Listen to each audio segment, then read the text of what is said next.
हर दिन भूतों की कहानियां सुनने के लिए केडी स्टूडियो की भूतिया कहानी यूट्यूब चैनल को सब्सक्राइब करें। कानों में हेडफोन लगाएं। अगर आपको कहानी पसंद आए तो लाइक करें और अगर आप चैनल पर नए हैं तो कृपया सब्सक्राइब करें। शिरपा, गणपत, हानमा और भिकाजी चार दोस्त एक रात जंगल में गहरी मुसीबत में फंस जाते हैं। एक अज्ञात भयावह शक्ति उनके पीछे पड़ी हुई है। शिरपा अपने दोस्तों को आवाज देने के लिए मुंह खोलता है, लेकिन अचानक कोई उसके पीछे से उसका मुंह दबा देता है। एक सड़े हुए मांस की गंध वाले हाथ से उसका दम घुटने लगता है। उसकी सांसें तेज हो जाती हैं और उसके दोस्त आगे दौड़ते रहते हैं, बिना यह जाने कि शिरपा पीछे छूट गया है। बुधवार होने के कारण गांव के साप्ताहिक बाजार में हमेशा की तरह हलचल, भीड़ और जल्दबाजी हो रही थी। हर तरफ ताजे हरे पत्तेदार सब्जियां, लाल टमाटर, काले सफेद बैंगन, सहजन, पालक और मेथी के ढेर दिख रहे थे। लोग कभी बस देखते हुए आगे बढ़ते तो कभी किसी ने भाव पूछकर भाव की मोल भाव करते हुए निकल जाते थे। विक्रेता अपनी वस्तुएं बेचने के लिए ग्राहकों को आवाज लगाते दिख रहे थे। इसी बीच एक महिला जो अपनी गोद में एक छोटे बच्चे को लिए हुए थी, भाव पूछने लगी, बैंगन कैसे हैं, पत्तेदार सब्जी कैसे दी। महिला ने हर सब्जी का भाव पूछ कर लिया, लेकिन कुछ भी पसंद नहीं आया। उसकी गोद में बच्चा बेकरी के बटर का पैकेट मांगने के लिए रो रहा था। चुप रहो, तुम किसी की संतान हो। एक बार कह दिया कि चाहिए मतलब चाहिए ही। महिला ने गुस्से में एक थप्पड़ मारा और फिर कहा, जाओ अपने पिता के पास। बच्चा नीचे उतरा और भागता हुआ अपने पिता के पास गया, लेकिन रोना बंद नहीं हुआ। उधर भिकाजी थोड़ा नाराज था क्योंकि उसकी सब्जियां उम्मीद के मुताबिक नहीं बिक रही थी। दोपहर होते होते शिरपा की मछलियां और गणपत के आम फणस कम हो चुके थे, लेकिन भिकाजी और हानमा की सब्जियां अभी भी ज्यादा बिक नहीं रही थी। हर कोई भाव पूछकर नाक सिकोड़ता और निकल जाता। बाजार भोगाव नामक गांव का बाजार आसपास के कई गांवों के लिए आर्थिक गतिविधियों का केंद्र था।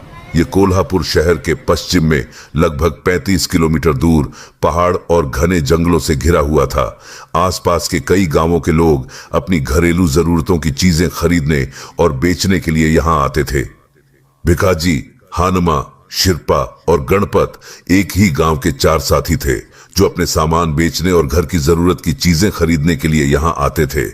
गांव से दूरी होने के बावजूद एक दूसरे का साथ होने से रास्ता कब कट जाता पता ही नहीं चलता था। आज भी वे अपने सामान के साथ आए थे। शाम होने को आई, लेकिन भिकाजी की सब्जियों का ढेर कम नहीं हुआ। लोगों की आवाजाही कम हो रही थी और पर्याप्त पैसे भी नहीं मिले थे, इसलिए अगले सप्ताह का गुजारा कैसे होगा यह सोच रहा था। बाकी तीनों ने घर लौटने से पहले जरूरत की चीजें खरीद ली। अरे भिकिया, रात हो रही है, निकलना है या यहीं रात बितानी है? शिरपा ने हाथ में पिशवी उठाकर पुकारा। भिकाजी ने कहा, रुको, सब्जी के 4 पेंडे और बेच लूं, फिर निकलते हैं। तब तक ये दुकान का सामान ले लो। उसने जेब से मुड़ा हुआ कागज निकाला और शिरपा को काम पर लगा दिया। भिकाजी ने सब्जी बेचते बेचते काफी समय लगा दिया और बाजार में लोगों की भीड़ भी खत्म हो गई। हर कोई अपने बचे हुए सब्जियों के बोरों और टोकरी लेकर लौटने लगा। हानम्या, देखो, उस घड़ी में 8:30 बज गए, फिर भी वापसी की गाड़ी नहीं आई। भिकाजी के इस सवाल पर हानमा ने अपने कंधे पर पिस्वी उठाते हुए जवाब दिया, अरे ठीक से देख, 8:30 नहीं, 9:30 बज गए हैं। तुम्हारी वजह से एसटी भी छूट गई, वड़ाप भी चला गया। तभी शिरपा और गणपत सामने से चलते हुए आए। तिरछी गर्दन करके मुंह में पान का पिचकारी मारते हुए बोले, अरे वड़ाप भी नहीं है, पैदल ही जाना पड़ेगा। सुपारी का टुकड़ा मुंह में डालते हुए गणपत ने कहा, अब किसका इंतजार करना, चलो चलते हैं। दिन भर की मजेदार बातें करते हुए चारों का पैदल सफर शुरू हुआ। गांव उस जगह से 8-10 किलोमीटर दूर था, लेकिन गांव के इन मेहनती लोगों को इसकी आदत थी। गर्मी के दिन थे, आसमान चांदनी से नहाया हुआ था। चांद की कोर आसमान में काफी ऊपर आ चुकी थी। पूर्णिमा 2-4 दिन में होने वाली थी, जिससे साफ चांदनी फैल रही थी। मुख्य रास्ता पकड़ने से समय ज्यादा लगता, इसलिए उन्होंने पहाड़ों के बीच का कच्चा रास्ता पकड़ा। एक मोटी लंबी छड़ी और बाजार की पिशवियां लेकर वे उस संकरे रास्ते पर चलते रहे, जहां पत्तों की आवाज उनके कोल्हापुरी चप्पलों की आवाज से मिलकर गूंज रही थी। चारों की बातें जोर शोर से चल रही थीं। भिखाजी के मजाकिया स्वभाव के कारण उसने एक मजेदार किस्सा सुनाया और सभी हंस हंसकर पेट पकड़ने लगे। चलते चलते वे काफी दूर आ गए। भिखाजी को कुछ अलग ही महसूस हुआ तो उसने अपने हंसते मुस्कुराते दोस्तों को चुप रहने को कहा और वहीं रुक गया। सब एकदम शांत हो गए। शिरपा और हानुमा दोनों भिखाजी की तरफ देखते हुए इशारों में पूछने लगे कि क्या हुआ। भिखाजी ने अपने कान की तरफ इशारा करते हुए किसी आवाज को सुनने का संकेत दिया। तीनों गंभीर चेहरों की तरफ देखते हुए गणपत डर के मारे आधा हो गया। अब चारों अपनी सांसें रोककर सुनने लगे। आसपास की घनी झाड़ियों से रात कीटों की किर्र किर्र और हवा के बहने की आवाज ही आ रही थी। तीनों गंभीरता से भिखाजी की तरफ देख रहे थे और आसपास के इलाके का मुआयना कर रहे थे। भिखाजी ने उस संकरी पगडंडी की तरफ देखा। ऐसा लग रहा है कि कोई हमारे साथ चल रहा है। भिखाजी की बात से तीनों थोड़ा डर गए। शायद जंगली जानवर होंगे। जल्दी जल्दी कदम उठाओ, नहीं तो मुसीबत हो जाएगी। इस पर चारों तेजी से चलने लगे। दोनों तरफ के पेड़ों की आकृतियां हवा के मंद झोंकों के साथ हिल रही थीं। चांदनी से नहाई हुई वो टेढ़ी मेढ़ी पगडंडी किसी रहस्य की ओर ले जाती हुई लग रही थी। अरे शिरपा, देखो रास्ता तो नहीं भटक गए? कितना समय हो गया लेकिन अभी तक गांव नहीं दिखा और भूख भी जोरों की लग रही है। चलते चलते सभी थक गए थे। एक किनारे पत्थर पर बैठते हुए शिरपा ने अपने हाथ की पिशवी नीचे रख दी तो गणपत और हानमा उसके पास बैठ गए। भिखाजी वहीं खड़ा होकर चारों तरफ देखने लगा। उसे दूर से एक सफेद धुएं की रेखा ऊपर की ओर जाती दिखाई दी। दोस्तों, गांव शायद पास ही है, कहते हुए वह तेजी से चला और अपने दोस्तों को ऊपर आने का इशारा किया।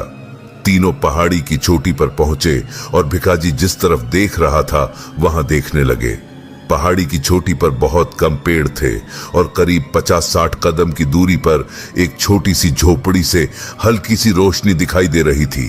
झोपड़ी के छोटे चिमनी से निकलती सफेद धुएं की रेखा खुले आकाश में ऊपर उठ रही थी और अलग अलग आकृतियां बना रही थी।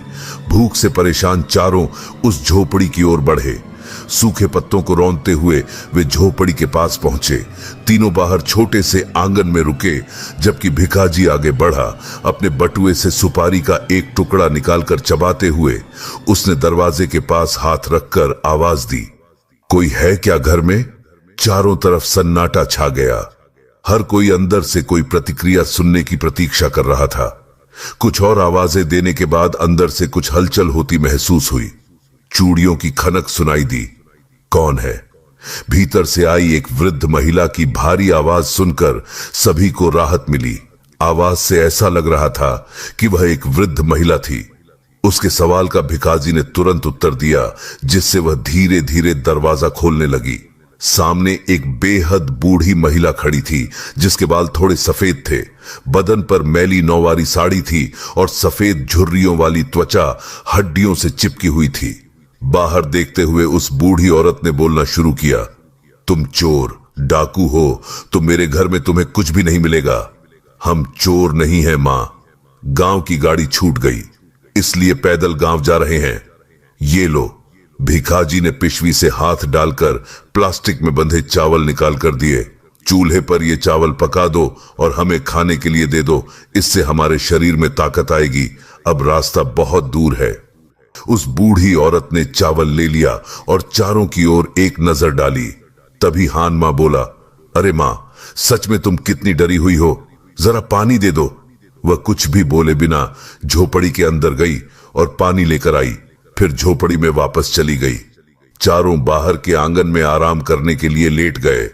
उजली चांदनी पेड़ों के पत्तों पर बिखरी हुई थी और झोपड़ी के बाहर गोबर से लीपे हुए आंगन में चांदनी फैली हुई थी।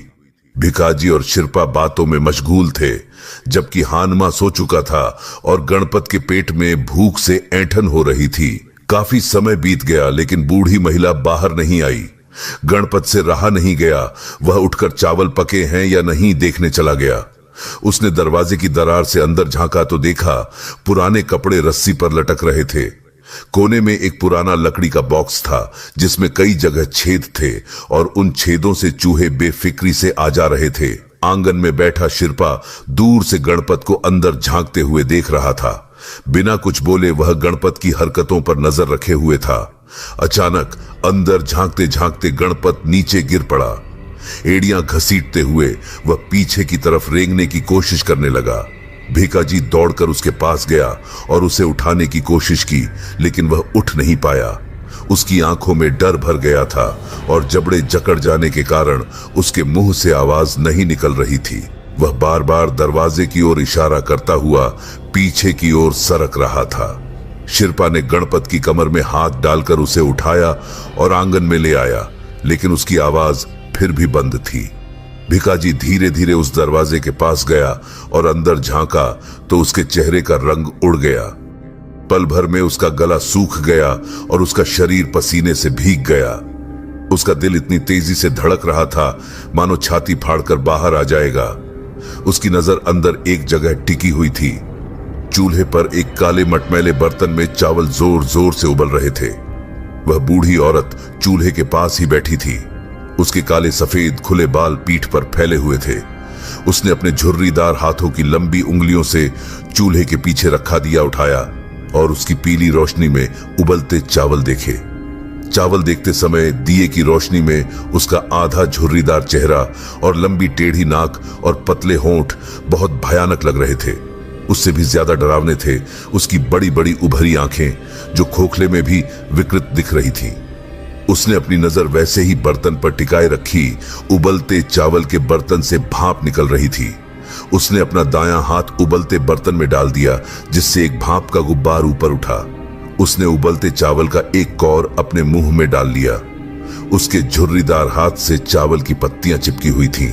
बूढ़ी औरत ने अपने हाथों पर चिपकी उन पत्तियों को देखा और जैसे ही उसने अपना जबड़ा धीरे धीरे खोला, उसके मुंह से काली सी जीभ लपलपाने लगी। जैसे मेंढक मटक कर कीड़ों को जीभ से पकड़ता है, वैसे ही उसने हाथ पर चिपके चावल को जीभ से चट चट कर खाने लगी। भिकाजी आंखें फाड़कर यह सब देख रहा था। तभी अगला भयानक दृश्य घटित हुआ। चूल्हे की आग को बढ़ाने के लिए उसने अपने पैर चूल्हे में सरका दिए। झर्रर की आवाज करते हुए उसके लकड़ी जैसे पैर नीचे से जल रहे थे और ऊपर उस बर्तन में चावल उबल रहे थे। बर्तन में हाथ डालकर वह खाने लगी। इस अमानवीय दृश्य को देखकर किसी का भी दिल दहल जाता। पहले से ही थोड़ा डरपोक गणपत इस दृश्य से पूरी तरह हिल गया था। शिरपा ने उसके चेहरे पर पानी छिड़का, जिससे उसकी आवाज लौट आई। चेहरे पर और आंखों में भरे डर को बाहर निकालने के लिए उसने जोर से चिल्लाने के लिए मुंह खोला। तभी भिकाजी ने उसका मुंह दोनों हाथों से दबा दिया। भिका, उसका मुंह क्यों दबा रखा है? और गणपत, क्या हुआ? इतना क्यों डर गए? शिरपा के इस सवाल का भिकाजी ने धीरे से जवाब दिया। बताता हूं, लेकिन पहले यहां से निकलो। शिरपा, उन थैलों को उठा लो, मैं गणपत को संभालता हूं। इस रास्ते से सीधा निकलना है। और एक बात, पीछे मुड़कर नहीं देखना। बगल में देखते हुए बोला। हानमा को उठा दो। गणपत को लेकर भिकाजी तेजी से चल पड़ा। वहीं शिरपा थैलों को कंधे पर लटकाते हुए दबे स्वर में हानमा को जगाने लगा। उठो हानमा, अरे उठो, उठ जाओ। आंखें मलते हुए हानमा जाग गया। क्या हुआ? भात पक गया क्या? हाँ, और सब खत्म हो गया। अरे कुछ तो गड़बड़ है, जल्दी चलो। एक पल की देरी के बिना चारों सामने के रास्ते से जंगल में अपनी जान बचाने के लिए भागने लगे। कोई कुछ नहीं बोल रहा था। उस गहरे रास्ते से सभी अपनी जान बचाने के लिए दौड़ रहे थे। वह झोपड़ी पीछे छूटने लगी और नजरों से ओझल हो गई। कांटों और झाड़ियों से रास्ता बनाते हुए भिकाजी सबसे आगे था। गणपत और हानमा डरपोक से बीच में थे और बहादुर शिरपा सबसे पीछे था। यह रास्ता कहां जा रहा था किसी को नहीं पता था, लेकिन अपनी जान उस शैतान के हवाले करके एक भयानक मौत कोई भी नहीं चाहता था। काफी समय बीत गया, लेकिन बाहर कोई हलचल नहीं हो रही थी। झोपड़ी का लकड़ी का दरवाजा एक तरफ होते ही कर्रर की आवाज उस सन्नाटे में गूंज उठी। उसकी सफेद पड़ गई भौहें सिकुड़ते हुए वह बूढ़ी औरत बाहर आई लेकिन बाहर कोई नहीं दिखा। उसका झुर्रीदार चेहरा क्रूर हो गया और बाहर कोई नहीं है। यह देख वह क्रोधित हो उठी। आकाश की ओर देखते हुए उसने एक भयंकर हंसी की, जिससे पेड़ों पर उलटे लटके चमगादड़ों का एक बड़ा झुंड आसमान में उड़ गया। उसकी भयंकर हंसी दूर होते हुए भी उस सन्नाटे के कारण चारों के कानों में पहुंची, जिससे उनके दिल की धड़कन और तेज हो गई। भागते समय रास्ते में सूखे पत्ते पैरों के नीचे आते ही उनकी सरसराहट की आवाज दिल में बसे डर को और बढ़ा रही थी। रात के उस भयानक वातावरण में चल रही हवा जैसे किसी अमानवीय शक्ति के अधीन हो उन चारों पर नजर रख रही थी। लेकिन अपनी जान बचाने के लिए चारों दोस्तों की भाग दौड़ जारी थी। वे आगे भाग रहे थे, लेकिन कोई उनके पीछे आ रहा था। उतनी ही तेजी से दौड़ते हुए, लेकिन उसके पैरों की आवाज सामान्य नहीं थी। जैसे कोई हिंसक जानवर चार पैरों की बजाय केवल दो पैरों पर आ रहा हो, ऐसा महसूस हो रहा था। वह बिल्कुल पास आ गया था। सबसे पीछे रहने वाले शिर्पा को अपनी पीछे आ रही उस अमानवीय शक्ति का एहसास हो गया था, लेकिन पीछे मुड़कर देखने का कोई फायदा नहीं था। केवल सामने दिखने वाले उस रास्ते पर दौड़ते रहना था। सांस तेज हो गई थी, शरीर पसीने से भीग गया था, आंखों में मौत का डर साफ झलक रहा था। जीवित रहने के लिए वे दौड़ रहे थे। छलांग लगाते हुए इस सबसे दूर और दूर जाना था। जंगल की उस संकरी पगडंडी पर भागते हुए, एक दूसरे का संतुलन संभालते हुए वे भाग रहे थे। कांटों और झाड़ियों से बचते हुए यहां से बाहर निकलना था। आगे चल रहे गणपत का संतुलन बिगड़ा तो शिर्पा ने तेजी से उसका हाथ पकड़कर उसे उठा लिया और सबने फिर से रफ्तार पकड़ ली। तभी सबसे पीछे चल रहा शिर्पा रास्ते में फिसल कर गिर पड़ा। उतार पर लुढ़कते हुए वह नीचे आया। बगल के पेड़ पर बैठा एक उल्लू पंख फड़फड़ाते हुए आकाश में उड़ गया। शिर्पा के शरीर पर जगह जगह खरोंचें लगीं और पैरों से खून भी बहने लगा।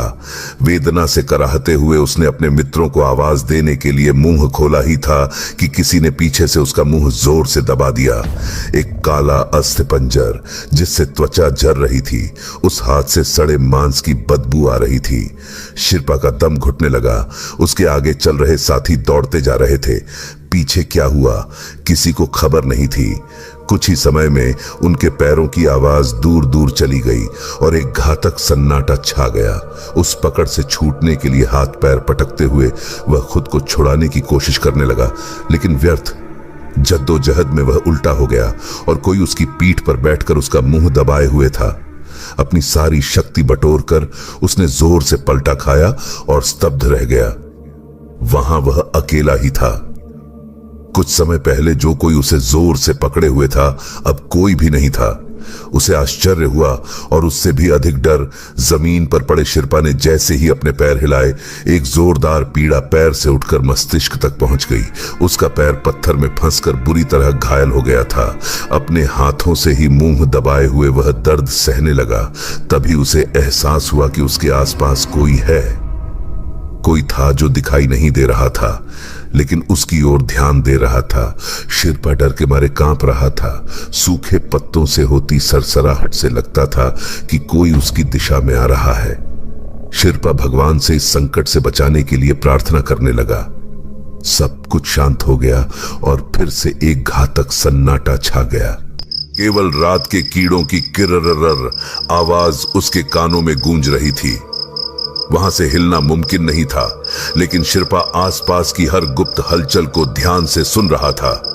कुछ ही समय में कीड़ों की आवाज भी धीमी हो गई और आकाश के तारे काले बादलों से ढकने लगे, जिससे उसका दिल और तेजी से धड़कने लगा। चमकते अंधकार ने आकाश को घेर लिया और दूर कहीं से सियार की आवाज आई। नीचे पड़ा शिर्पा बगल के जंगल में अपनी नजर गड़ाए बैठा था। उसे समझ में आ गया था कि अब वह अकेला नहीं है। पीछे से कोई धीरे धीरे उसकी ओर बढ़ रहा था। अंधकार के कारण कुछ दिखाई नहीं दे रहा था, लेकिन सूखे पत्तों पर से कुछ सरसराता हुआ आ रहा था। उसके शरीर में झुरझुरी होने लगी। शरीर पसीने से भीग गया था। पीछे मुड़कर देखने का साहस नहीं हो रहा था, लेकिन न रुक पाकर उसने पीछे देखा। उसकी डरी हुई नजर अचानक एक स्थान पर ठहर गई। उसने एक धुंधली सफेद मानवीय आकृति देखी और पल भर में वह फिर से गायब हो गई। शिल्पा को समझ में आ गया कि यह कुछ अजीब है। वह खुद ही एक शैतान के मुंह में आ गया है और यहां से जीवित बच निकलना मुश्किल लग रहा है। वह अमानवीय शक्ति उस पर नजर गड़ाई थी, क्योंकि कोई भी जंगली जानवर उस इलाके में भटक नहीं रहा था। उस घोर अंधकार में उसने अपनी बेचैन डरी हुई नजर दौड़ानी शुरू की। तभी पीछे जिस रास्ते से वह दौड़कर आया था, उस पर से कोई तेजी से दौड़ता हुआ आ रहा था। शिल्पा की हिम्मत जवाब देने लगी। उसने अपने पैर को उस पत्थर से छुड़ाने की कोशिश शुरू की। आंखों से आंसू बहने लगे। दर्द असहनीय था, लेकिन कोई विकल्प नहीं था, क्योंकि कोई तेजी से कदम बढ़ाता दौड़ता हुआ आ रहा था। सूखे पत्तों की सरसराहट से दिल की धड़कन तेज हो गई। बादल आगे बढ़े और चांदनी से वह इलाका उजागर हो गया। शिल्पा भगवान से प्रार्थना करने लगा, भगवान बचाओ, भगवान बचाओ। उसके मुंह से निकलने वाले शब्द भी अटक रहे थे। पैर छुड़ाने की कोशिश करते हुए उसने पीछे देखा और उसकी बोलती बंद हो गई। एक 8-10 फुट ऊंचा काला आदमी अपनी भारी आवाज में चिल्लाता उसके तरफ दौड़ता आ रहा था। सफेद विस्फारित आंखें शिल्पा पर गड़ी हुई थीं और जबड़ा अजगर की तरह पूरा खुला हुआ था, जिससे हरे रंग की लार छाती पर फैल रही थी और उसके मुड़े हुए दांत और भी भयानक लग रहे थे। उसका बायां हाथ कंधे से कटा हुआ था और दाहिने हाथ में खून से सना एक लंबा धारदार हथियार था। अपनी दिशा में दौड़ते हुए उस विकराल पिशाच को देखकर शिल्पा का मन पूरी तरह से डर से भर गया। उसके मुंह से एक हृदय विदारक चीख निकली और उस पिशाच ने उस पर झपट्टा मारा, जिससे पेड़ पर बैठे उल्लू पंख फड़फड़ाते हुए वहां चक्कर लगाने लगे। कुछ ही पलों में शिल्पा का शरीर निश्चल हो गया और उस पिशाच ने आकाश की ओर देखते हुए जोर से चिल्लाया, जिससे फिर से चांद की किरणें काले घने बादलों से ढक गईं। उधर गणपत, हानमा और भिखाजी बहुत दूर तक दौड़ चुके थे। राहत की सांस लेते हुए वे एक जगह पर बैठ गए। जमीन पर लेटते हुए हानमा बोला, आखिरकार बच गए। तब भिखाजी गंभीर हो गया और धीमी आवाज में बोला, हम अभी तक सुरक्षित नहीं हैं। अगर हम सुरक्षित होते तो वह चुड़ैल जोर से चीखती। गलत कर दिया, अब भी उसका क्षेत्र समाप्त नहीं हुआ है। इतना कहकर भिखाजी पीछे मुड़ा और घबराकर बोला, शिल्पा कहां है? भिखाजी के सवाल का किसी के पास जवाब नहीं था। सभी डर गए थे, क्योंकि उनका मित्र उनके साथ नहीं था। हमें उसे ढूंढना होगा। हानमा भी उठ खड़ा हुआ, लेकिन गणपत वैसे ही बैठा रहा। गणपत, तुम नहीं आओगे? हानमा के सवाल का उसने कोई जवाब नहीं दिया। तुम डरपोक हो। दोस्ती क्या यही होती है? हानमा थोड़ा गुस्से में था। गणपत के चेहरे का रंग उड़ गया था। उसका दिल तेजी से धड़क रहा था और डर के मारे उसके मुंह से शब्द भी नहीं निकल रहे थे। गणपत, ओ गणपत, क्या हुआ? बोलो ना।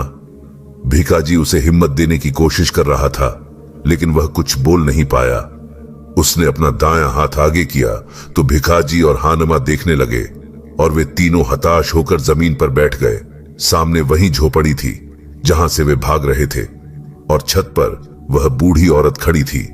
सफेद बालों से चेहरा ढका हुआ, सिर थोड़ा झुका हुआ, वह उन्हें घूर रही थी। उस छलावे ने हमें धोखा दिया। यही शब्द भिखाजी के मुंह से निकले और उसने पीछे देखा तो उस पतली पगडंडी पर कोई खड़ा था।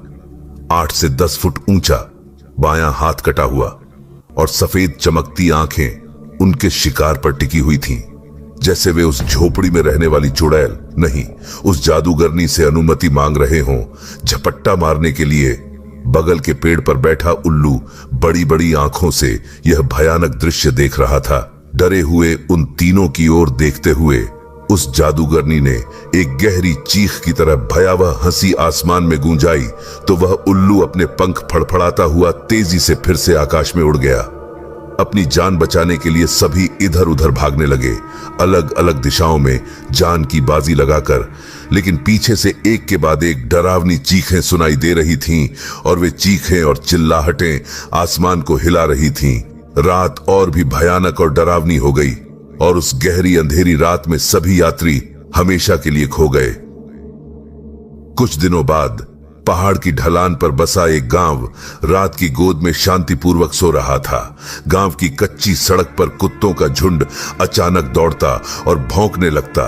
दूर कहीं जंगल में सियार की आवाज गूंजी तो दिए की रोशनी में पढ़ाई कर रही लड़की की ओर देखते हुए विमल बोली, कितनी बार कहा है कि रात होने से पहले घर आ जाया करो। माँ, वह आ रहे होंगे, क्यों बड़बड़ कर रही हो?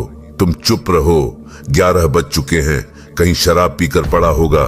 तुम सो जाओ, मैं जागती हूं। मां ने अपनी बेटी के सिर पर हाथ फेरा तो वह भी बिस्तर पर लेट गई। तभी दरवाजे पर दस्तक सुनाई दी।